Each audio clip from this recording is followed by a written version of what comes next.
at the end of the day, it's about being different. It's also about being patient, right? You shouldn't need to form a deep relationship in 3 minutes. That should be something that takes time. That's how most real relationships happen over time. Case in point, how often does a single person walk up to another person in the bar and do a one-liner and then they fall in love and that's it? I mean, that story doesn't work, right? And all of these things feel similar.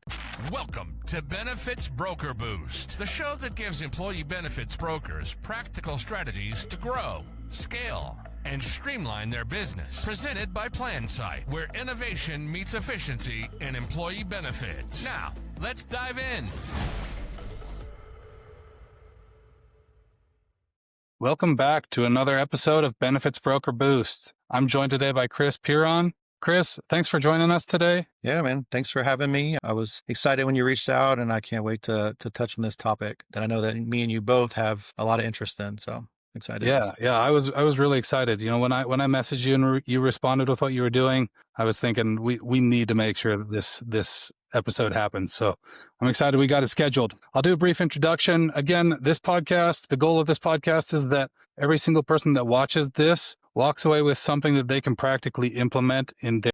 So we'll try to provide as much good information as we can in here. Chris's background, just so everyone knows, Chris has been in the benefit space for over 15 years. Really, really strong background in health and fitness. Has owned gym franchises, a lot of certifications as a personal trainer, and has been doing that for 21 years. And today, the conversation is going to be about combining those things, which is really exciting. I've been in the fitness space for a long time as well, mostly just like for personal stuff, not as a career, but I've watched more episodes of Huberman Labs than I care to admit. I'm really interested in health. So when I connected with Chris and he mentioned how he was combining these two things, that was really exciting.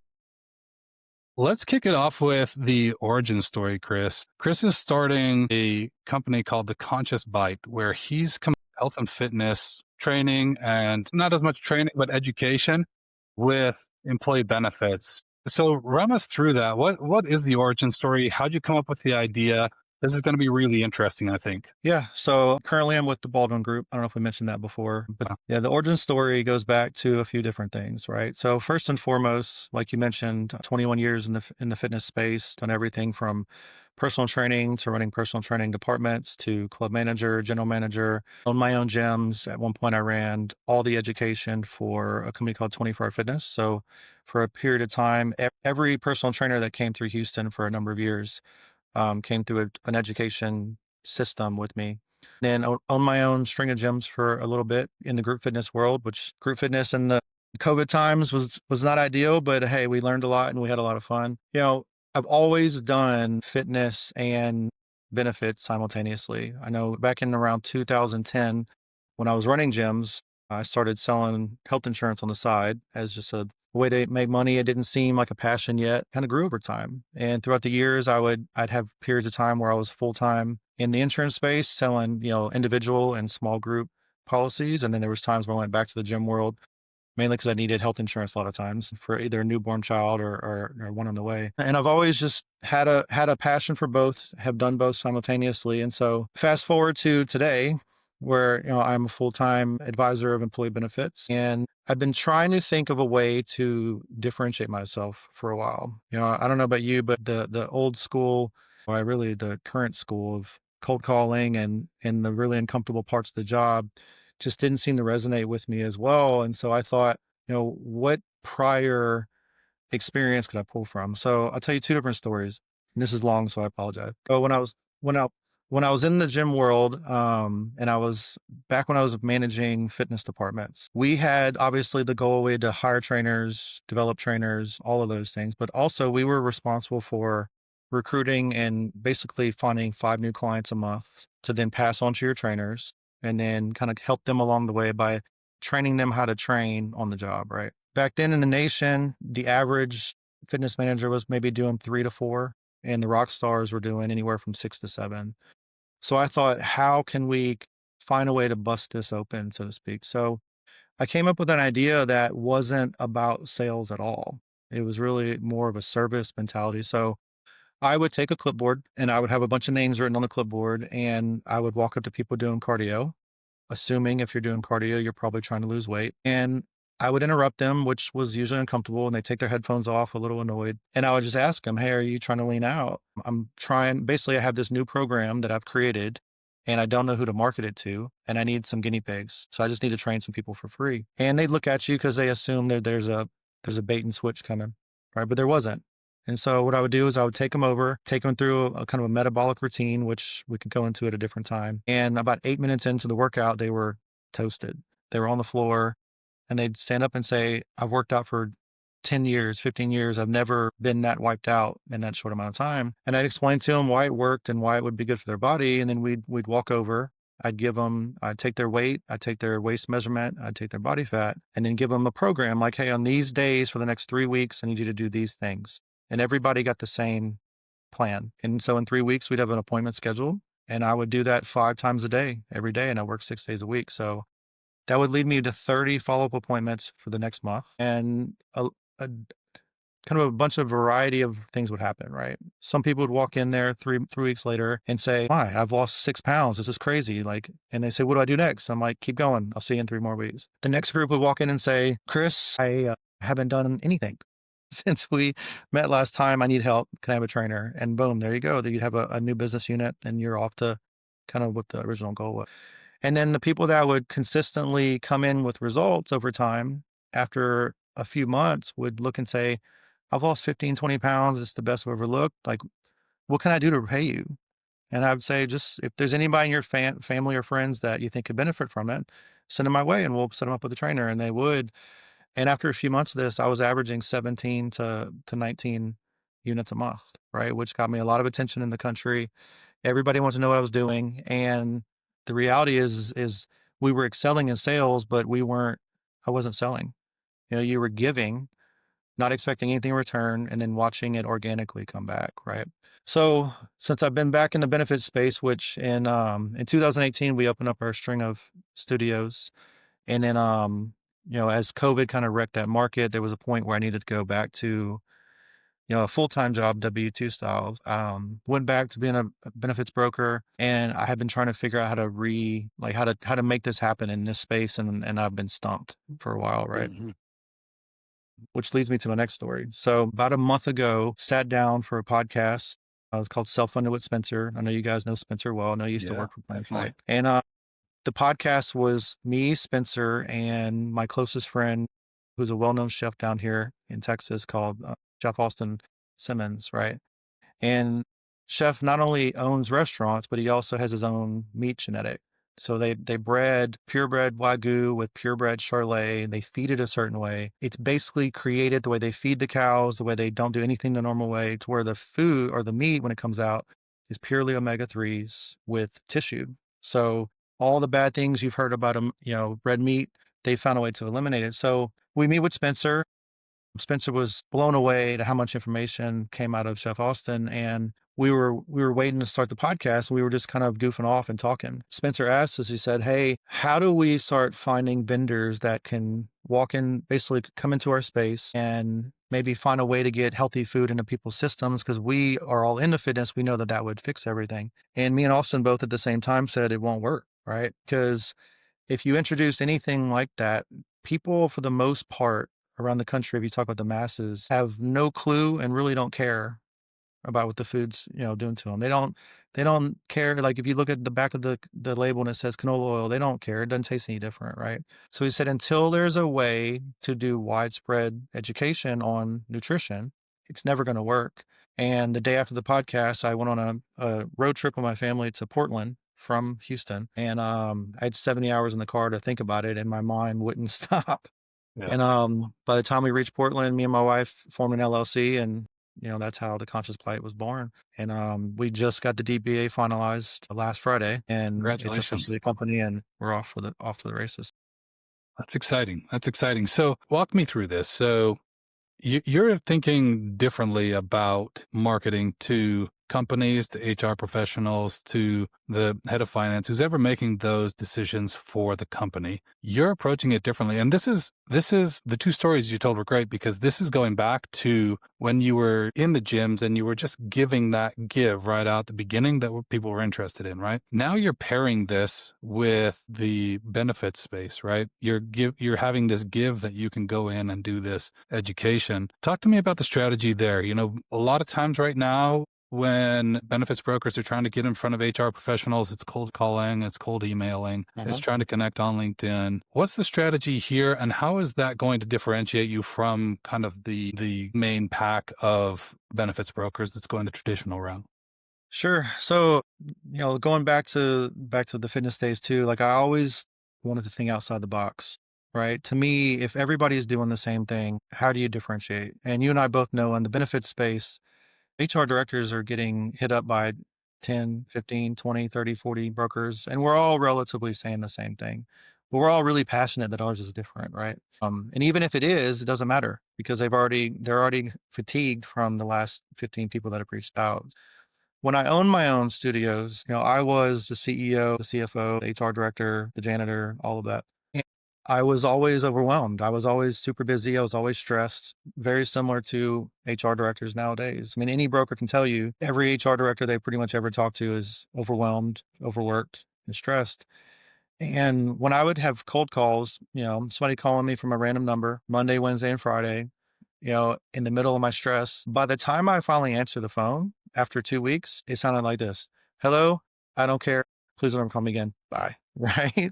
And that person literally could have been calling me to tell me that hey, you won the lottery and here's your money. It wouldn't have mattered because the timing was terrible and I didn't ask for it. And so it was the psychology of that just doesn't work well for me. And so every time I would make cold calls, and I did cold calls for 15 years. I'm not against it. I understand it, but there's a reason why most people have angst when they do it. It's because they know that the person that's receiving it, it's not a positive first impression at all. And so for me, I don't want to force anything on anybody. And just like I didn't want anything forced on me, I'd rather it happen organically. And the only way it's ever going to organically happen is if you can find a way to add value to somebody's life and then not turn around and bait and switch it to something different, right? At the end of the day, it's about being different. It's also about being patient, right? You shouldn't need to form a deep relationship in 3 minutes. That should be something that takes time. That's how most real relationships happen over time. Case in point, how often does a single person walk up to another person in the bar and do a one-liner and then they fall in love and that's it? I mean, that story doesn't work, right? And all of these things feel similar. So for me, yes, do I want it to turn into business in the broker side? Absolutely. Is it the most important thing? No, it's not, right? The reality for me is when I walked away from the gym world, I mean, that was a big part of me for 21 years. And if I won the lottery today and it was 400 million, I'd be hanging out at gyms, helping people, right? I just love doing it. And so this is also a way for me to keep doing something that I love doing. And so if you go into it the wrong way and it's only for a purpose to get something out of it, people can sense that. They can pick up on it. And if they pick up on it, it'll fail. And if it fails, then I no longer have that piece of me that I like to enjoy, right? So it's a thing where a combination of personal experience, really thinking about what the person you're reaching out to is going through, and then being patient enough to let it happen organically versus a forced marriage, so to speak. Yeah, I love that. It really is combining your passion with your career, and I love it. So just at a high level, kind of walk us through the concept there, right? What's the foot in the door? What are you doing alongside of the employee benefits with the Conscious Bite? Yep. From a marketing standpoint, so to speak, I mean, we're trying to get into employers to give kind of like a TED Talk style seminar, so to speak, TED Talk, but with a presentation in the background. And the goal is to get in there and to try to reach a certain percentage of their employees. The reality is you're never going to get 100% participation of a company to come learn how to eat right. It's never going to happen, right? But if we could get in there's going to be a group of people in every company that either one doesn't care. They have no intention. They don't care. You can tell them a million times, hey, it's killing you. There's another group that maybe is trying really hard, but just they're getting their information from Instagram. And if you open Instagram, one guy's saying only eat meat, vegetables will kill you. If you the other guy's saying only eat vegetables, meat will give you cancer. I mean, like there's every conflicting message there is. I think people just get frustrated and they're trying. And a lot of times they're making a lot of sacrifices. They've got the discipline, but there's 2 or 3 little chemicals in their food that's ruining them, right? So the goal is to get in there. We're not going to tell you what to eat because that's more of a trial and error with your own body, but we're going to tell you what things in your food you need to get out, right? Like we're not going to say vegetables are bad or meat's bad or anything. We're going to say here are the things, your seed oils, your GMOs, your high fructose corn syrup, your additives. I mean, even like the newer things like the meat glue, which is a whole different story. We've got to find a way to get these things out, and we have to pay more attention to where we're sourcing our food from. And if you can just do that, people will start off by getting the cosmetic results they want, but that's not why we're here. The reality is in today's world, 6 out of 10 people in America have chronic illness, and 4 of those 6 have 2 or more, right? So if you do some simple math, healthcare spend every year is about 4.5 trillion. 90% of that is from chronic illness. To me, like how that's not the only thing on TV and the only thing we're not trying to fix is crazy. So over $4 trillion a year is spent on chronic illness, and about 60 to 70% of chronic illnesses are either directly or indirectly related to nutrition. And if you account for the other side effects that come along with obesity, that number can climb even higher. So to me, I spend my world and my day in the benefits world. We're always trying to figure out how to bring costs down, because if we can bring claims costs down, we can bring premiums down, which nobody's seeing their premiums go down in today's world. There's only one way to do it, right? It's not about, yes, should we do things once you're sick? Yes, absolutely. But the best way to not have a claim is to not be sick. And so if we know what's making us sick and we're not doing anything to change it, to me, that it's so common sense. It's like right in front of our face, right? But yeah, so the way I'm reaching out, obviously now that the company's official, we're going to have full website, full social media, all the platforms. But what I've been doing recently, I started by just going to all my clients and offering it to them as a free service. And this is part of what I offer as a broker is, whatever seminars that I have, new or old or future ones, that they're always free for that employer. And then another thing I've done is, I work with a lot of referral partners, right? Because I just believe in the networking side of that as well. And instead of them actively walking around asking all their clients, like, are you happy with your broker? They just find themselves, and a lot of times, talking about this stuff with people because it's a trending topic.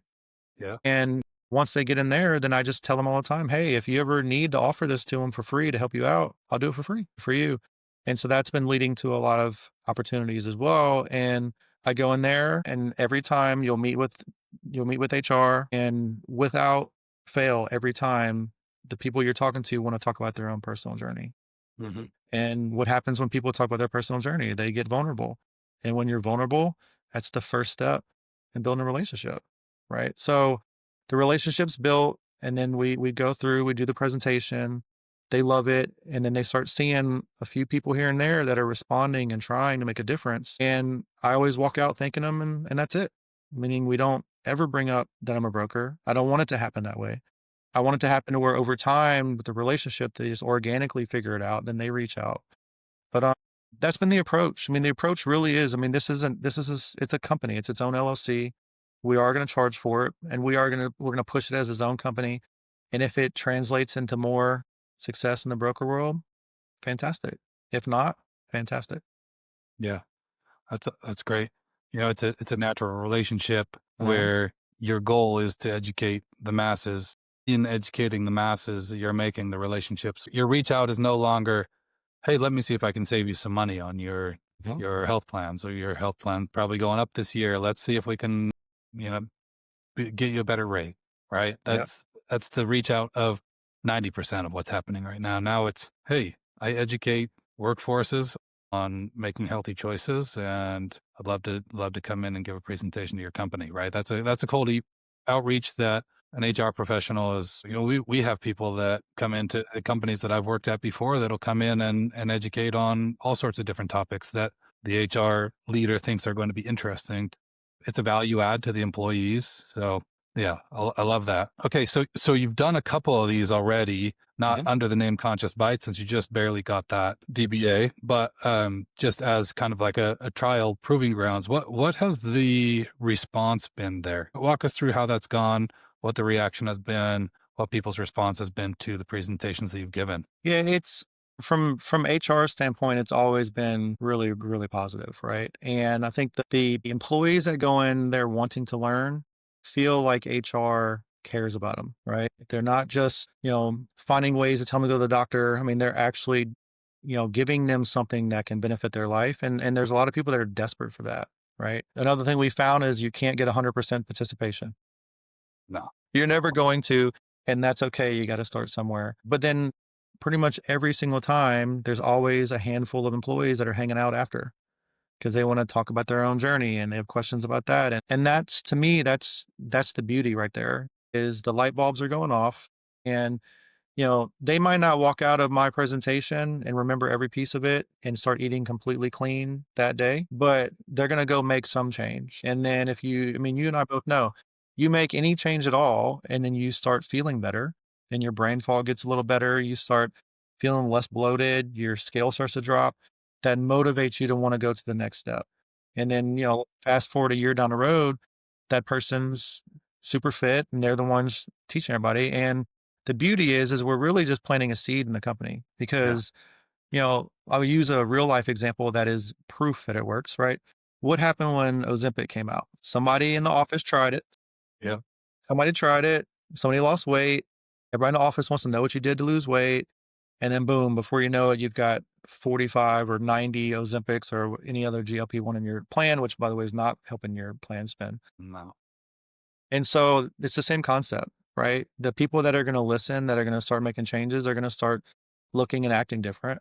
And then people in the office are going to want to know what they're doing. And then it starts to spread that way. And it's got to start somewhere and then let it organically grow within an organization. And over time, it becomes more of the culture. I never, every place or every company I've ever worked for in my life, the gym was a little different because everybody's, for the most part, kind of on the same page. But everywhere that I've worked that wasn't in the fitness industry, when I start working there, I oftentimes carry around a green juice, celery juice in the morning. It's great. It helps you produce more stomach acid. And while everybody else is drinking coffee, I'm drinking green juice. And it starts off with everybody making fun of you. What are you doing? Is it Slimer or blah, blah, blah? And then, 2 months later, people are asking questions about it. What is that? Why do you do that? And then before you know it, the whole group in there is asking me like, what should I do? How should I eat? And so it doesn't take many people in an organization to start an influence. And then once it starts moving, then you could look back and go, okay, statistically speaking, if 6 out of your 10 employees are destined for chronic illness and 20% of them over time learn how to eat right, you can do the math. There's an ROI there. So Yes. so far it's been great. Same thing on the ones that I got into that weren't clients of mine. They loved it and they walked away saying, if you ever create another one, call us. We'll pay for it. And they've always asked, can you come back later in the year maybe and just do the same one and we'll pay for it. And to me, that's great because now we went in there, we built an authentic connection. They trust me and I didn't try to bait and switch them or sell them. And then I'll just keep going back. And hopefully one day they see my LinkedIn and go, you're a broker. We hate our Mhm. broker. Call Chris, right? And then it's not a case of needing to start that. I'll tell you kind of a side story too. So in today's world, we're constantly trying to find new clients. I mean, from owning those gyms alone, I can't tell you how many times I've walked into a company and I'm researching it and I look and the HR director's, was a member of the Mhm. studio. And in those cases too, they don't need to have a meeting with you to see if they like you. They know they like you. They know they trust you. They've known you for years and you made an impact on their life. And then, so really it's just a matter of, hey, come in here and show us the logistics, right? So we're trying to build the same thing organically where it just happens versus, like I said, versus having to force it on a daily basis and make everybody feel uncomfortable in the process. Yeah. I love that. What you mentioned there is absolutely right. I've seen the same thing. I have some weird health habits as well that people pick up on, and they start making fun of you, and then they start asking you questions about it, and then they start doing it, and so I like that you're thinking about it as we've got to plant several seeds. Get as many people in the room as we can, and I think you being a benefits broker will come up faster and more naturally than you think that it will. When people ask you the backstory, it's really easy to just say, this is what I do, and I'm really trying to solve the root of the problem instead of only the leaves of the problem. Yeah. So that's really, really cool. Okay. So anytime that you're testing something and coming out with a new idea, you're going to run into roadblocks and snags and hangups. Have you run into any of those yet? And if so, what are they and how have you overcome those? Yeah. I mean, it's the same snags and roadblocks that we dealt with in the fitness industry forever. I mean, your biggest enemy is US culture. If I go to a restaurant and I order my food and I tell the waiter, no seed oils, only cook my food in olive oil and avocado oil, no dairy, no gluten, all of that.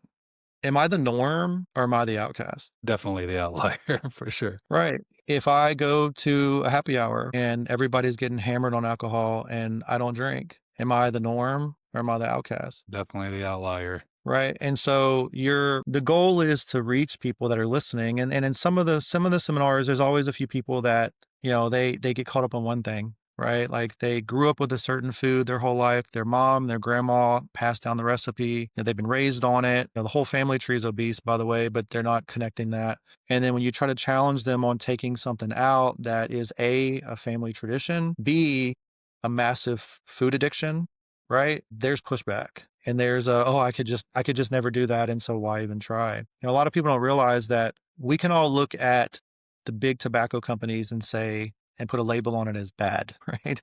Smoking came out, lung cancer went crazy, people connected it, we can look at them and label it bad. What a lot of people don't realize is in the times when it was getting tougher and tougher to be in the tobacco industry, the cigarette industry, those companies had a lot of money and they went out and purchased a lot of your big food companies, and the same chemists that they had at the tobacco industry, I guess, manufacturing centers that were trying to figure out how to addict you to tobacco, they did the exact same thing with the food system. And they literally started adding things to the food to get you addicted. And so you're asking people to take on an addiction, right? Once again, if you see a guy, heroin addict, putting needles in his arm, is he the norm? Or is he the outcast? But if we go to a party and I turn down nachos and Oreos, am I the norm or the outcast, right? So there's this invisible layer of, I don't know what to call it. It's just kind of a psychological state that everybody's been in. And there's a million reasons that could have caused it. Whether it's, people just had this natural trust that if it's sold in a grocery store, it's got to be safe, because why would the grocery stores and the government all allow something in my food that's hurting me? Yet $4 trillion in cost every year, right? Yep. And so really you're constantly pushing up against those kind of roadblocks. And the only way to do it is just to have compassion for people, be patient with people, and then just hope that they can at least just try to change one thing, right? Because if you can change one thing, like we said, you feel better, then you want to do more. But that's really it. I mean, there's people that'll walk up and want to talk to you after, and then there's people that as soon as they hear they can't have a certain food item, they're checked out, right? And if we had a way or a magic set of words to fix that, we'd be multimillionaires, right? But I'd say that's been the biggest thing so far. Yeah, I can imagine. As you mentioned some of those things, our relationship with food, and particularly unhealthy food, is more systemic than some of us realize, right? Celebrations. We're associating unhealthy food with good times in our lives, our birthdays, graduations, all of these moments that are psychologically exciting for us and celebratory for us in most cultures come along with food. And so there's this pairing of food equals good feelings, and it's everywhere. If you look deeper, I've gone down this rabbit hole many, many times. But uprooting that is going to be for sure the thing that you run into most. But like you said, it's going to be kind of a snowball effect. It's going to be getting a couple people that are already, trying to get there and giving them the education to get there, and then them getting the success with it and snowballing that through the companies. Okay, this is a completely left field question, coming out of left field. I kind of ran a few of the questions by you, not this one. So you've got this background, right? That gives you this. Remember, I want everyone to walk away with something that they can do in their agency based on this episode. So you're thinking outside the box and experience that you have that you can bring to a company.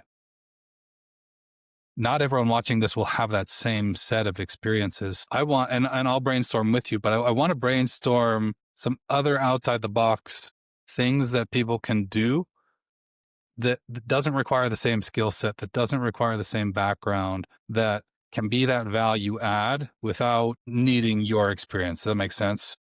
Sure. You know, my thought is it doesn't have, you have the benefit of you being able to be the one that goes in and educates and talks through this and talks through the fitness and the health and you've got a chef friend that can do it. It doesn't have to be you, right? If someone else wanted to replicate this, you could find someone that is that owns like a healthy cooking channel or healthy cooking blog, and you can do something similar to this. What are some other, skill sets that are outside the box that you would see maybe being in the same vein as this for being a value add to an HR professional that they'd be like, yeah, let's do that meeting? I think you have to start with what things or activities or practices benefit the human body, right? And when we say the human body, we're focusing a lot on the physical, right? Fixing it. But there's the emotional side, meditative. Anything to do with energy work, maybe meditation or, something along those lines would probably it. I think the biggest thing for people is if they're going to do something, they have to make sure they become an expert at it.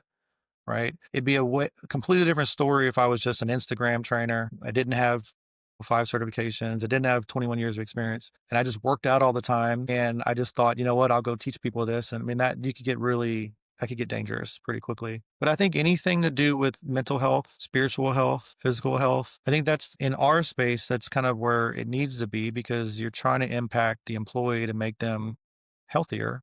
If you've got a passion for dirt bike racing, I don't know how that helps your benefits plan, right?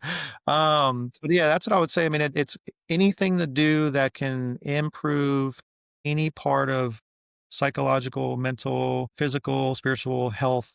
I think has potential for this to work. I know like Calm, the company Calm has had that app. They've kind of gone into that space as well, and they've gone after employers. So yeah, anything along those lines, I think is where you kind of need to start. Unless there's just something I'm completely missing. No, I think you're exactly right. I think the first thing that you have to think about if you want this to be an effective in with an HR professional is what's valuable to the employee. What could you get a group of employees at a company to come and do that you could come in and teach, whether that's partnering with some financial institutions and talking about, saving, investing, something along those lines. That's valuable to the employees. And, we have that companies that I've been at, come learn what you should be doing with your 401k, learn strategies with these types of things. So there's those types of things. I like the idea of like meditation, yoga, mindfulness, those types of things. And it doesn't have to be your expertise, right? You can partner with someone that has the expertise. You can make the reach out and just say, hey, we've got this partner that trains on this, and we'd love to come in and just do a free class for all of your employees. And so I think that's the give that you were talking about early on with, going up and just saying, hey, free session. I just want to get your feedback. I think if you start thinking in those ways of, if I'm the HR professional, what do I say yes to because my employees will feel like it is a value add to them? And as a company, we get a better culture and we get a healthier culture for it. So yeah. I really love that. So we're at about 45 minutes here, Chris. I want to do one last question that I really love asking everyone, and get your feedback on it. So what is it that excites you the most about being in the employee benefits space in 2025? Yeah. I know everybody in the benefit space thinks we're in doom and gloom times. I think we are at the we are at the tip of probably the most exciting time, right? It's first for big change to happen, you need things to be pretty bad, right? And I don't know about you, but I've had a 52% renewal increase, a 45 this year, 39. It's getting to that tipping point to where I think employers are having to start realizing that they need to look at benefits different. And that opens people's minds to doing something other than the easy button, which is just fully insured, I don't want to think about it, right? So if you are a manufacturer of an item, you spend a lot of time looking at every single little piece and detail of that product. You've tested every different material. You've tested I mean, you've gone through and you know more about the little, like, millimeter here, this and that you've done study on all that little tiny specific details. But yet nobody wants to do that with benefits. They just want to hit the easy button. Can we afford the premium increase? No. Okay.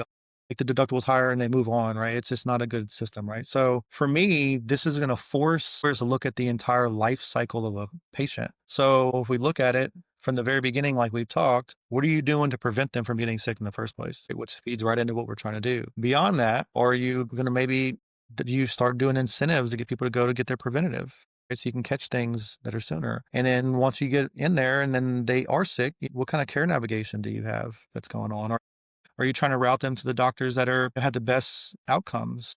Right? Or are you going to, let them kind of on the PPO, just kind of like a toddler walk into the whatever doctor and he's charging 4 times the rate of the person next to him. So it's going to make people start looking at and paying attention to all the little details of the plan. And you said what makes me excited. Beyond that, the 2 worlds of care navigation right now and genomics have me extremely excited. I heard a company the other day that they have an app, an AI app that basically is care navigation, to where if you need, obviously we've seen care navigation before where I need to go get a knee surgery and I can use my app and it'll guide me to the right place with the best outcome and can reward me with a lower copay if I go to the doctors that are basically the honest doctors that are doing it right. Or maybe the knee surgeon that doesn't do surgery on 100% of its patients, but tries therapy first. So that's existed before, but now it's an AI form to where you can not only have it at that point, but let's say you're in the doctor's office and they prescribe you Skyrizi for your psoriasis. You can pull your AI app and type in, my doctor just prescribed me this Skyrizi for this type of psoriasis.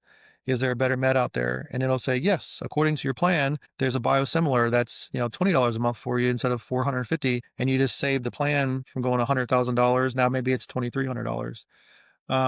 That excites me because now you're closing it down on the other end. And when the shady doctors that are just doing surgery on everybody, or they're charging 4 times as much, or they're making sure you have 2 to 3 surgeries, those people start going out of business. And then, all of a sudden you've got a real market that comes into play, which is what we're trying to go after. And then genomics is, to me, everyone should be talking about that. There's companies out there now where you can get your genomics testing and then they can literally use your genomics to say, hey, you're getting prescribed this medication.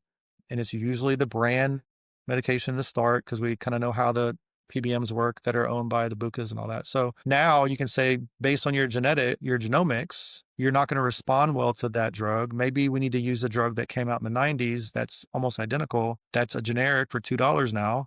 That's actually a better fit, and you're not going to have any negative reactions from it.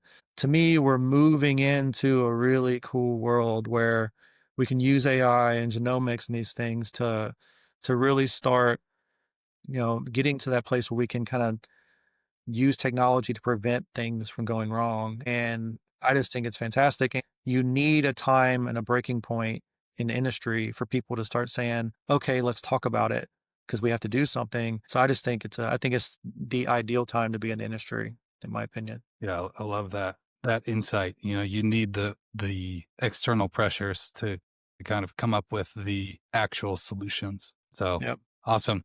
Well, Chris, I appreciate you coming on with me. I'm really excited for what you're doing with the Conscious Bite. I think it's really, really necessary. It's something that you're passionate about. I'm very passionate about. So I appreciate you coming on and sharing.